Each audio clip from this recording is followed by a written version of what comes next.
इस सारे मामले पे गुफ्तगू करने के लिए हमारे साथ मौजूद हैं पाकिस्तान तहरीक इंसाफ के वकील उमैर नियाजी साहब। नियाजी साहब बहुत बहुत शुक्रिया sir, thank you so much हमें ज्वाइन करने का। थैंक यू जी काज़मी साहब, आपका शुक्रिया बुलाने का। अच्छा सर, सबसे पहली तो जो चीज़ है कि क्यों आपने कोशिश की कि इंतखाबात को रुकवाया जाए, जमहूरियत में खलल डाला जाए, और दूसरा क्या आपको तौहीन अदालत का नोटिस मौसूल हो गया?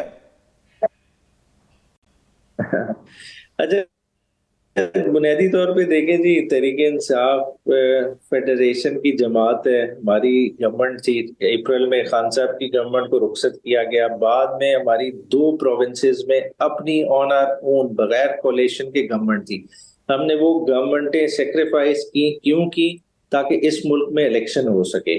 और वो वाली जद्दोजहद हम आज तक लड़े हैं। ना हमें वो इलेक्शन 14 मई वाला मिला ड्यू टाइम पे। जो केयर टेकर गवर्नमेंट थी वो चेयर टेकर गवर्नमेंट बन गई और किसी ने उसका कोई नोटिस नहीं लिया। हालांकि सुप्रीम कोर्ट के फैसले के मुताबिक बाकायदा कंटेम्प्ट प्रोसीडिंग्स होनी चाहिए थी उस वक्त की फेडरल गवर्नमेंट के अगेंस्ट, इलेक्शन कमीशन के अगेंस्ट, मगर ऐसा कुछ नहीं हुआ। अब अल्लाह अल्लाह करके 8 फरवरी की डेट मिली है। अब वो डेट मिली है तो डेट के साथ कोशिश क्या की जा रही है कि इस सिलेक्शन को सिलेक्शन में कन्वर्ट कर दिया जाए और वो सिलेक्शन आरओस के जरिए की जाए।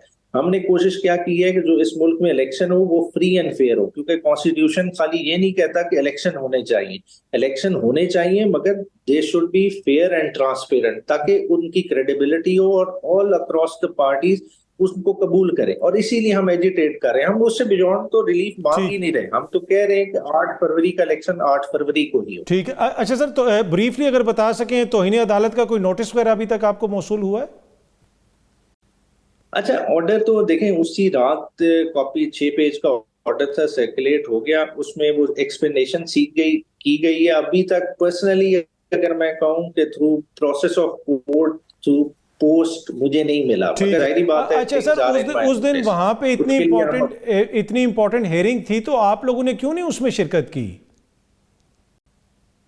अच्छा, ये हियरिंग थी 15 की रात को। अब अगर आप टाइमिंग्स मैच करें ना, ये पिटीशन फाइल किस वक्त हुई है सुप्रीम कोर्ट में? क्या ये 14 को फाइल हुई है?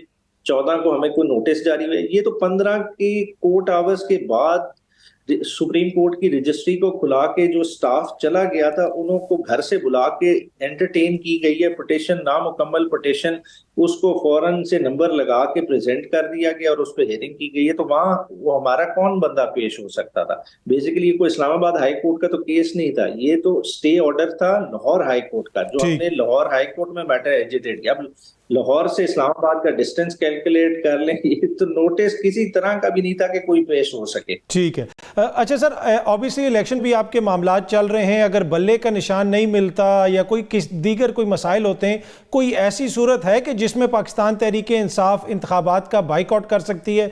चेयरमैन, जो बानी चेयरमैन है, वो इस हवाले से आपको क्या बताते हैं, क्योंकि आप उन चंद शख्सियात में शामिल हैं जिनका उनसे बाकायदगी से रब्ता रहता है? देखिए, खान साहब ज़हनी तौर पे बड़े क्लियर हैं कि इलेक्शन तो लड़ना ही लड़ना है। देखें, इस इलेक्शन की खातिर उन्होंने अपना सेक्रीफाइस अपने आप को कर दिया है। देखें, वो चेयरमैनशिप के साथ होल्ड ऑन कर सकते थे, वो लिटिगेशन में जा सकते थे, और तरह के मामलात कर सकते थे, मगर उन्होंने कहा कि किसी सूरत पीटीआई का सिंबल कॉम्प्रोमाइज ना हो।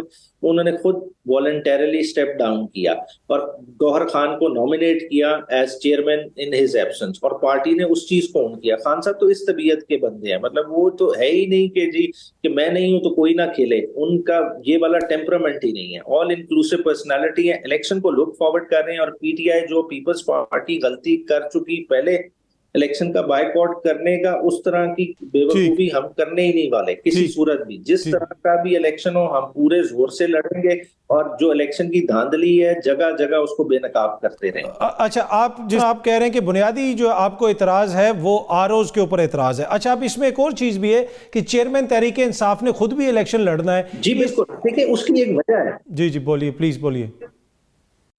उसकी देखें, आरओज हमें देखें, इलेक्शन तो करा रहा है ना, इलेक्शन कमीशन करा रहा है, उसका एक कॉन्स्टिट्यूशनल मैंडेट है।